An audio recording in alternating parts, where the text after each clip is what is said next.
Dennis, malakas ang hangin dun sa pwesto nila Dennis Datu. Dennis, naririnig nyo na kami? Naku, mukhang ngayon ang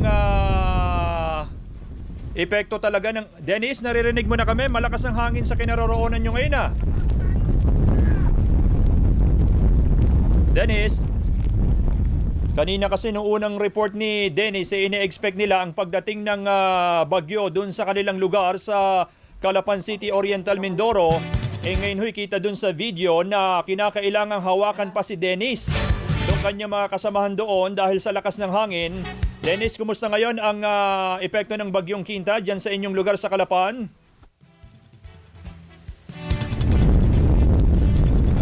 Johnson, nandito kami sa highway ng Barangay Santa Isabel, Calapan City, dito sa Oriental Mindoro, at hindi nakakayanin tumayo sa lakas ng hangin na dala nitong si Bagyong Quinta.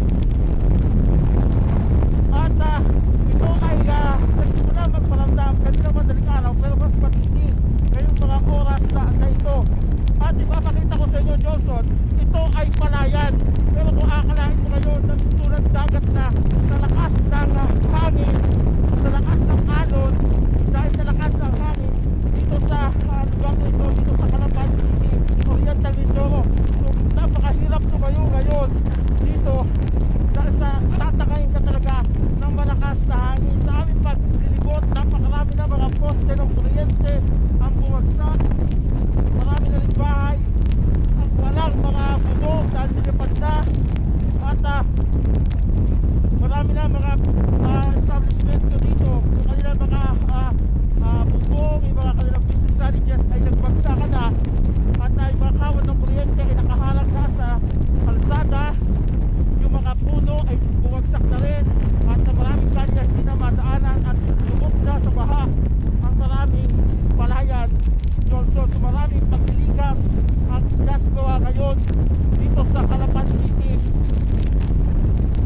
dahil sa tindi itong pagkagupit itong si Bagyong Quinta na nadalasan dito ng matindi sa Calapan City, Oriental Mindoro.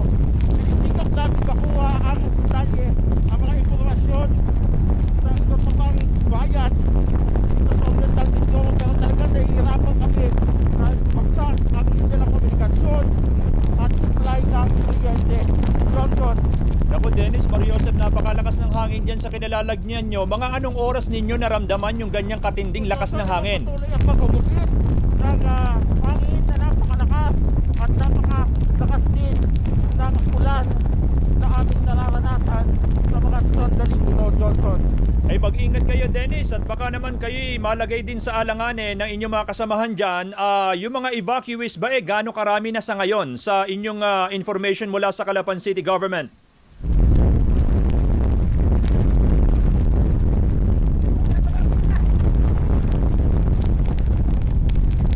Dennis, sa mga nakatutok ho sa teleradyo, grabe ho yung dun sa may kanang parte ni Dennis Datu na ang sabi niya kanina yung palayan pero punong-puno ng tubig ngayon, mistulang dagat sa dami ng tubig.